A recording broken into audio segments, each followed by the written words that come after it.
इन दिनों जातिगत जनगणना को लेकर सियासी घमासान जारी है। कई राजनीतिक दल जातिगत जनगणना के समर्थन में दिख रहे हैं, कई विरोध में भी दिखाई दे रहे हैं। रविवार को कर्नाटक में कांग्रेस नेता राहुल गांधी ने प्रधानमंत्री नरेंद्र मोदी को 2011 की जाति आधारित जनगणना के आंकड़े सार्वजनिक करने की चुनौती दी और आरक्षण पर से 50% की सीमा हटाने की मांग की, तो कांग्रेस अध्यक्ष मल्लिकार्जुन खड़गे ने पीएम मोदी को पत्र लिखकर जातिगत जनगणना करवाने की मांग कर डाली।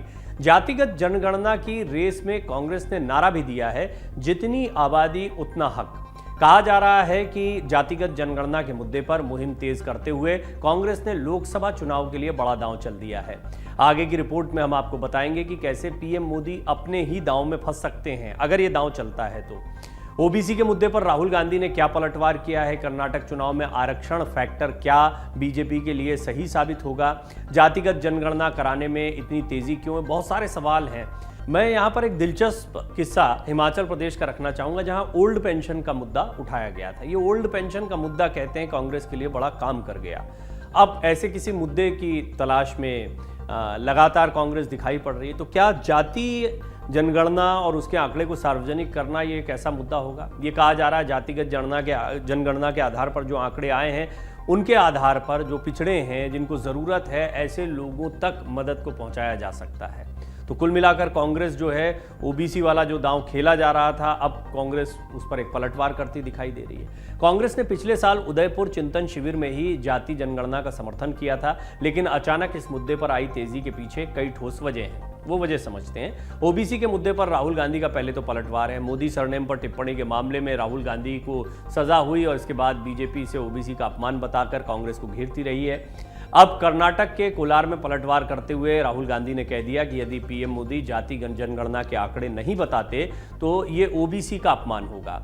राहुल गांधी ने SC/ST को आबादी के अनुपात में आरक्षण देने और आरक्षण पर 50% की अधिकतम सीमा को खत्म करने की मांग भी कर डाली। कर्नाटक चुनाव में आरक्षण फैक्टर कितना महत्वपूर्ण है वो भी समझ लीजिए। कर्नाटक चुनाव में बीजेपी ने SC/ST आरक्षण बढ़ाने का दांव चला है। इसी काट में कांग्रेस आबादी के मुताबिक आरक्षण की बात कर रही है। दलित, आदिवासी, पिछड़ों को साथ में करने के लिए ही राहुल गांधी ने मंच से जाति जनगणना की मांग की है। जाति जनगणना के सहारे विपक्षी एकजुटता की भी एक दांव है। जाति जनगणना के मुद्दे पर विपक्षी एकजुटता की नींव भी डालने की कोशिश की जा रही है।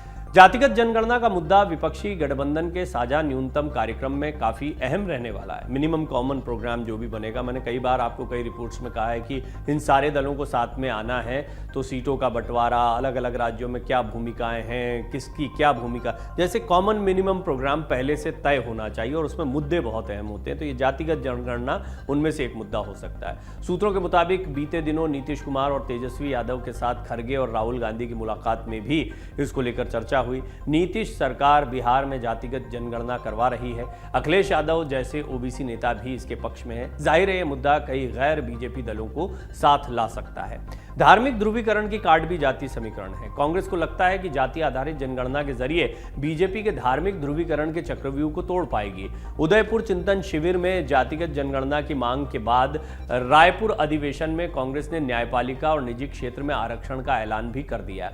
ओबीसी वोट पर नजर, ये एक बड़ी बात है। पीएम मोदी खुद ओबीसी समाज से हैं और बीते कुछ चुनाव में ओबीसी वोटर का रुझान बीजेपी की तरफ नजर आया है। ऐसे में कांग्रेस जाति जनगणना की मांग के जरिए ओबीसी वोट में सेंध लगाने की कोशिश कर रही है। निशाने पर लोकसभा चुनाव भी हैं, लेकिन फिलहाल कर्नाटक और साल के अंत में मध्य प्रदेश, छत्तीसगढ़, राजस्थान और तेलंगाना विधानसभा चुनाव में भी कांग्रेस इस मुद्दे को तौल लेना चाहती है। कांग्रेस अध्यक्ष मल्लिकार्जुन खड़गे दलित हैं जो विपक्ष को एकजुट करने की मुहिम में जुटे हैं। ऐसे में देखना होगा कि विपक्ष का सोशल इंजीनियरिंग का दांव मोदी को हैट्रिक लगाने से रोक पाएगा या नहीं। अमर उजाला अब आपके टीवी पर भी। अपने स्मार्ट टीवी पर यूट्यूब पर सर्च करें अमर उजाला, चैनल सब्सक्राइब करें और देखें ताजा खबरें, वो भी HD क्वालिटी में। और हाँ, बेल आइकन दबाना ना भूलें ताकि हर खबर हो आपके घर। अमर उजाला, निष्पक्ष, निर्भीक, निरंतर।